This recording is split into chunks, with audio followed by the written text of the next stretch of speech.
Hello guys, welcome to my YouTube channel. आज हम BTC second semester के वर्तमान भारतीय समाज और प्रारंभिक शिक्षा के कुछ इम्पोर्टेंट क्वेश्चन कराने जा रहे हैं जो आपके एग्जाम में आने की पूरी संभावना है।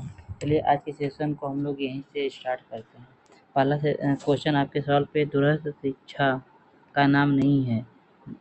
मुक्त अधिगम, बाहरी अध्ययन, सह शिक्षा, प्रचार शिक्षा। इसका आंसर होगा सह शिक्षा नहीं है। चलिए अगला सवाल की तरफ चलते हैं। अगला सवाल क्या कह रहा है, बौद्धकालीन शिक्षा में प्रव्रजन संस्कार कितने वर्ष के बालक को दिया जाता था? 8 वर्ष, 10 वर्ष, 12 वर्ष, 11 वर्ष। इसका आंसर होगा 8 वर्ष। चलिए अगले सवाल की तरफ चलते हैं।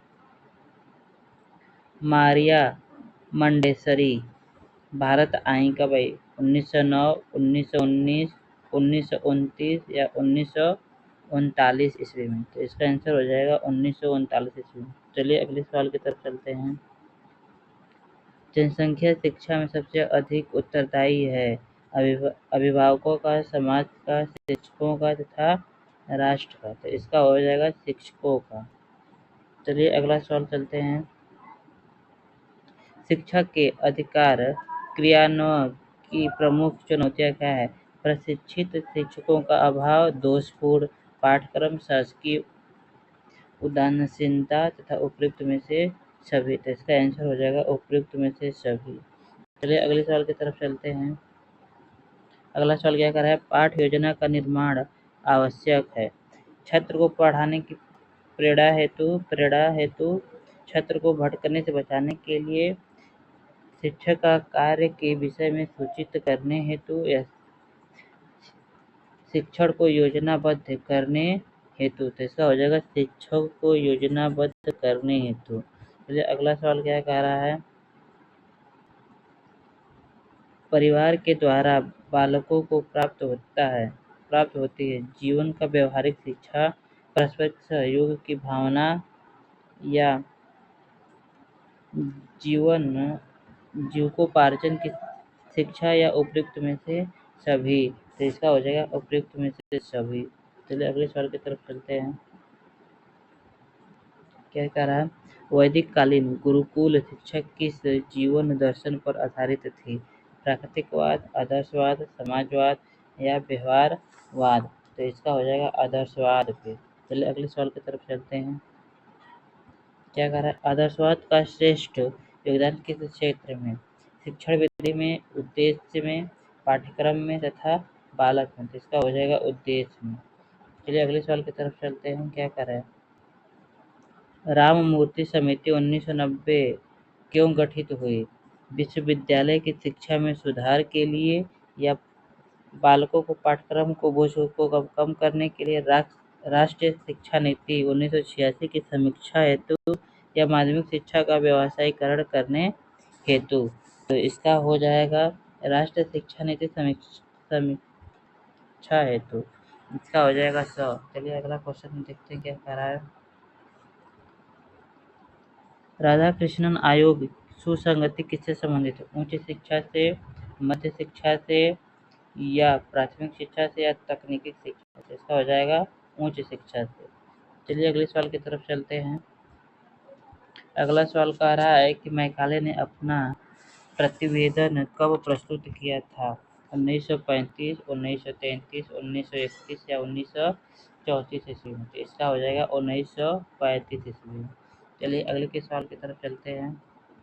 अगला सवाल क्या कह रहा है, राष्ट्रीय सद्भावना को प्रभावित करने वाला प्रमुख कारक क्या है? जातिवाद है, प्रांतीयता है तथा सांप्रदायिकता है या उपयुक्त में से सभी। तो इसका आंसर हो जाएगा उपयुक्त में से सभी। चलिए अगले सवाल की तरफ चलते हैं। अगला सवाल क्या कह रहा है, बाल श्रमिक बनने का प्रमुख कारण नहीं है अत्यधिक गरीबी, अशिक्षा, जनसंख्या वृद्धि या प्रतिस्पर्धा। तो इसका हो जाएगा प्रतिस्पर्धा। चलिए अगले क्वेश्चन की तरफ चलते हैं। निम्नलिखित में से कौन सी औपचारिक शिक्षा की विशेषता है?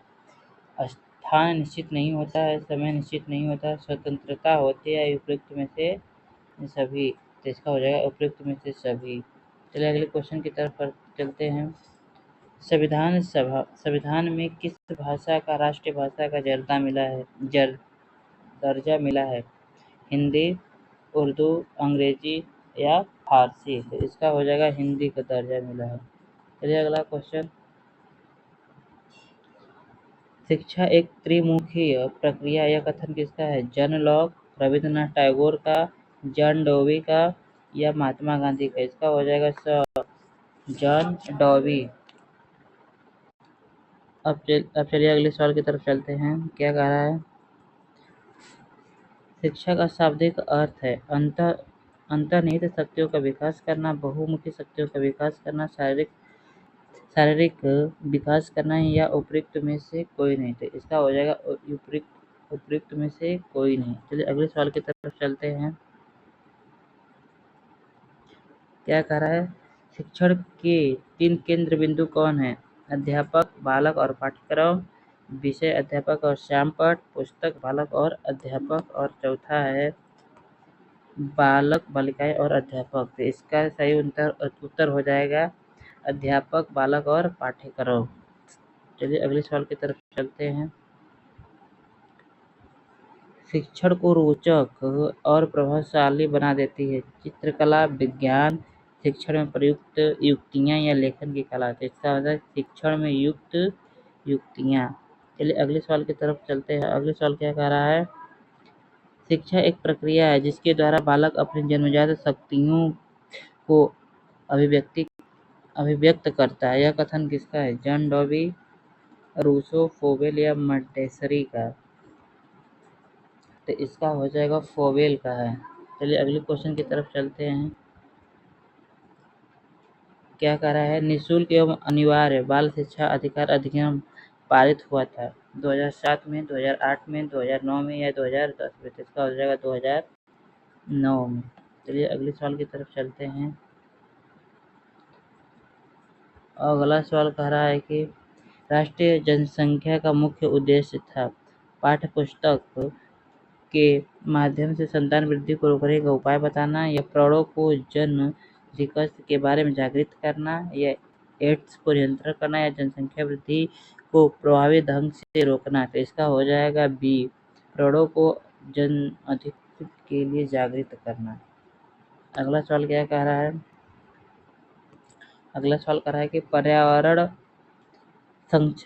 संरक्षण अधिनियम कब हुआ था? 1980, 1982, 1986, 1988। तो इसका हो जाएगा 1986 ईस्वी को।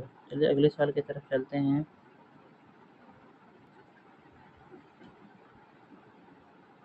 अगला सवाल कह रहा है कि शिक्षा एक द्विध्रुवी प्रक्रिया, यह कथन किसका है? जॉन डॉवी का, कॉमेनियस का, एडम्स का या रास का? तो इसका हो जाएगा एडम्स का। चलिए अगले सवाल की तरफ चलते हैं। फोवेल द्वारा प्रतिपादित शिक्षण पद्धति है हस्तकला, बालोद्यान, किंडरगार्टन या फिल्म प्रोजेक्टर? फोवेल क्या के थे? फोवेल किंडरगार्टन जनसंख्या का यांत्रिक साधन है। टेलीविजन, टेप रिकॉर्डर, कंप्यूटर या उपयुक्त में से सभी? तो इसका हो जाएगा उपयुक्त में से सभी। अगला क्वेश्चन क्या कह रहा है? रूढ़िवादिता तथा निरक्षरता गंभीर समस्या है प्रौढ़ों की, बालिकाओं की, बालकों की या दिव्यांगों की? प्रौढ़ों की। अगला सवाल है परोपकार, सत्यनिष्ठा, सीमाशीलता उदाहरण है सामाजिक मूल्य, वैश्विक मूल्य या मानव मूल्य? इसका हो जाएगा या इनमें से कोई नहीं? इसका हो जाएगा सामाजिक मूल्य हो जाएगा। चलिए अगले सवाल की तरफ चलते हैं। वैदिक साहित्य में प्रयुक्त शिक्षा शब्द का अर्थ विद्या से है, या ज्ञान से है, या बोध तथा विनिमय से है, या इनमें से सभी? उपयुक्त सभी। तो इनमें से सभी है। चलिए अगला सवाल है कि बौद्धकालीन शिक्षा का प्रमुख उद्देश्य था ज्ञान अर्जित करना, मूल्य विकसित करना, निर्वाण की प्राप्ति करना या बालिकाओं को शैक्षिक विकास करना। तो यहाँ पे हो जाए निर्वाण की प्राप्ति करना। चलिए अगले सवाल की तरफ चलते हैं। अगला सवाल क्या कह रहा है? वैदिक शिक्षा का प्रमुख संस्कार था उपनयन, उपसदा, प्रव्रजा, बिस्मिल्लाह। तो उपनयन संस्कार था। अगला सवाल है प्रारंभिक शिक्षा प्रारंभ होती है शैशवावस्था में, बाल्यावस्था में, किशोरावस्था में तथा युवावस्था में। तो बाल्यावस्था में प्रारंभ होती है। चलिए अगले सवाल की तरफ चलते हैं। अगला सवाल क्या है? शरीर शिक्षा स्वस्थ शरीर में स्वस्थ मस्तिष्क का निर्माण करती है। यह कथन किसका है? स्वामी विवेकानंद का, स्वामी दयानंद का या अरस्तु का या राजा राम मोहन राय का? तो यहाँ पे हो जाएगा अरस्तु का। चलिए अगले सवाल की तरफ चलते हैं। शिक्षा का प्रमुख उद्देश्य है शारीरिक विकास करना, मानसिक विकास करना या स्वांगीण विकास करना या संवेदिक विकास करना। तो इसका हो जाएगा स्वांगीण विकास करना। चलिए अगले सवाल की तरफ चलते हैं। बालक का मस्तिष्क कोरी प्लेट की तरह। यह कथन किसका है? रूसो का, एडम्स का, नन्न का या अरस्तु का? तो यहाँ पे हो जाएगा रूसो का है। चलिए अगले सवाल की तरफ चलते हैं। मदरसों में शिक्षा का माध्यम था अरबी था, उर्दू था, फारसी था या संस्कृत था? तो यहाँ पे फारसी था। चलिए अगले सवाल की तरफ चलते हैं। वैदिक कालीन शिक्षा संबंधित है रामायण से, वेदों से, कुरान से या बाइबिल से? तो इसका हो जाएगा वेदों से। चलिए अगले सवाल की तरफ चलते हैं। किंडरगार्टन प्रणाली के जन्मदाता किसे कहा जाता है? फोवेल को, मॉन्टेसरी को, रूसो को या हर्बर्ट को? तो इसका हो जाएगा फोवेल। चलिए अगले सवाल की तरफ चलते हैं।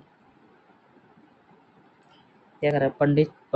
पंडिचेरी में किस महान शिक्षा शास्त्री ने आश्रम की स्थापना की थी? महात्मा गांधी, स्वामी विवेकानंद ने, आचार्य विनोबा भावे या श्री अरविंद घोष? तो इसका हो जाएगा श्री अरविंद घोष। चलिए अगले सवाल की तरफ चलते हैं।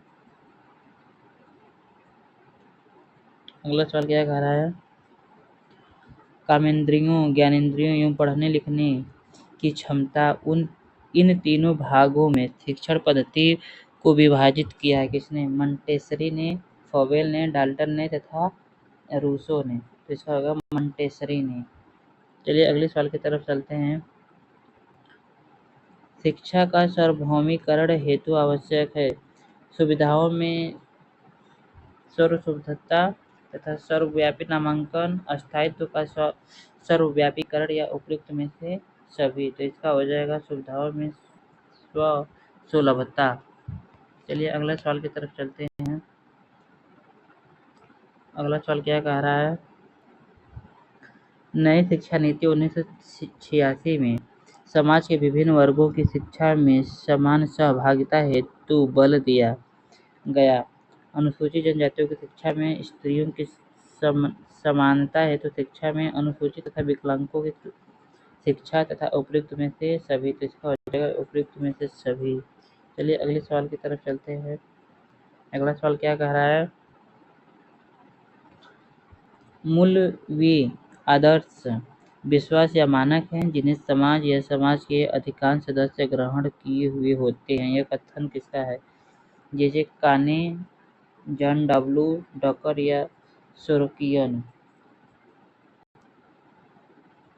इसका हो जाएगा टेकर का। टेकर। चलिए अगला क्वेश्चन करते हैं।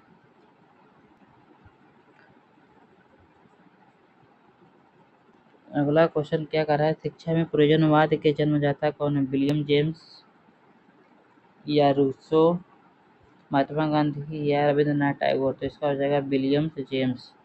चलिए अगले सवाल की तरफ चलते हैं। अगला सवाल कर रहा है कि सर्वोत्तम शिक्षा वही है जो संपूर्ण सृष्टि से हमारे जीवन का सामंजस्य स्थापित करती है। कथन किसका है? महात्मा गांधी, रविंद्रनाथ टैगोर, गिजुभाई वेदिका तथा जवाहरलाल नेहरू। तो इसका हो जाएगा रविंद्रनाथ टैगोर। चलिए अगले सवाल की तरफ चलते हैं।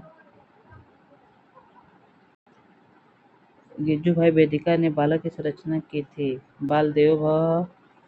बालक ही भावी नागरिक है। बालकों की सर्वश्रेष्ठ शिक्षा या बालक बालिकाओं में श्रेष्ठ है। तो इसका उत्तर हो जाएगा बाल देवो भव। चलिए अगले सवाल की तरफ चलते हैं। पब्लिक स्कूलों में विकास के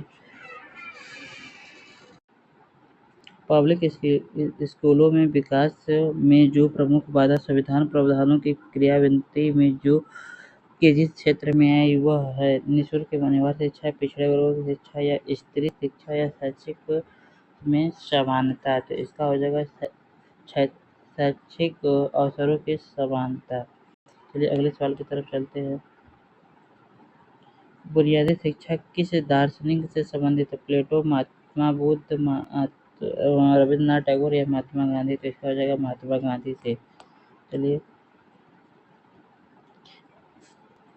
घर पे दी जाने वाली शिक्षा क्या है?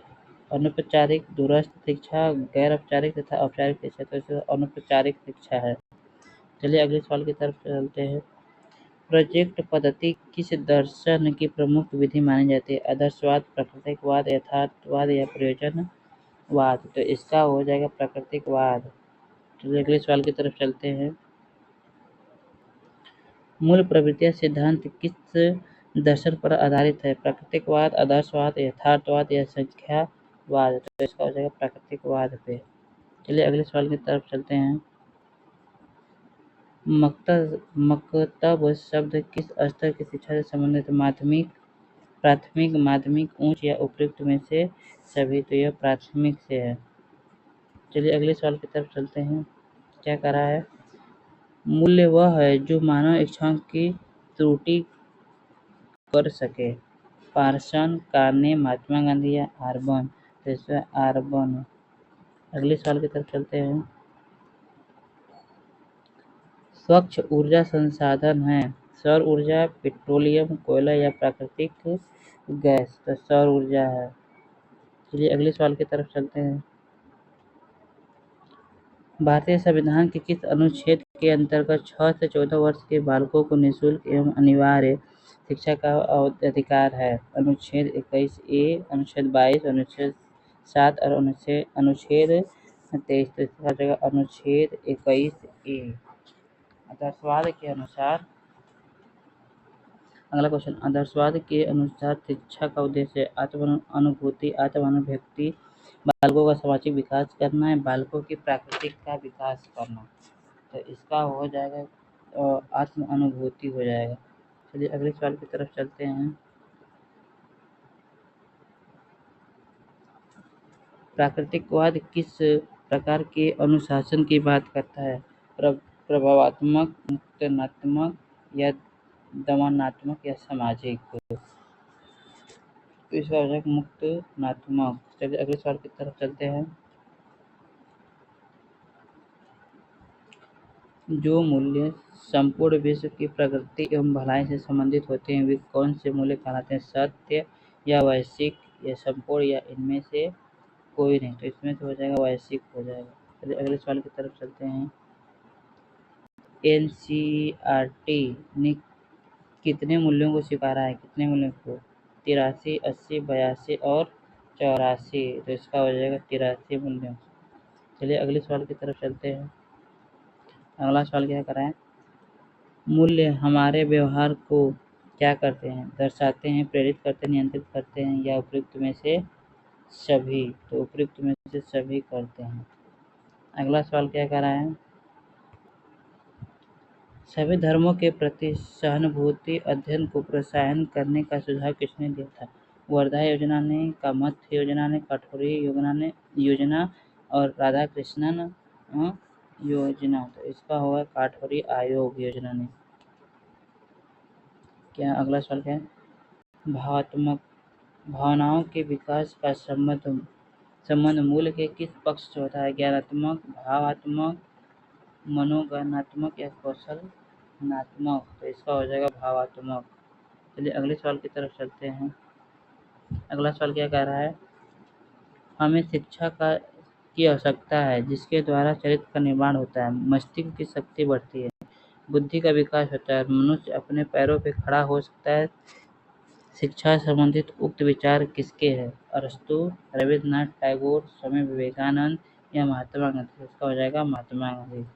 चलिए अगले के सवाल की तरफ चलते हैं। जनसंख्या शिक्षा का मुख्य सहयोगी संगठन है यूनेस्को, WHO, UNIDO तथा UNCEF। इसमें से कौन है? इसमें से है यूनेस्को। चलिए अगले सवाल की तरफ चलते हैं। दीपा स्वप्न पुस्तक के लेखक कौन है? महात्मा गांधी, गिज्जू भाई, राधा कृष्ण या रविन्द्रनाथ टैगोर? तो इसका हो जाएगा गिज्जू भाई। चलिए अगले सवाल की तरफ चलते हैं।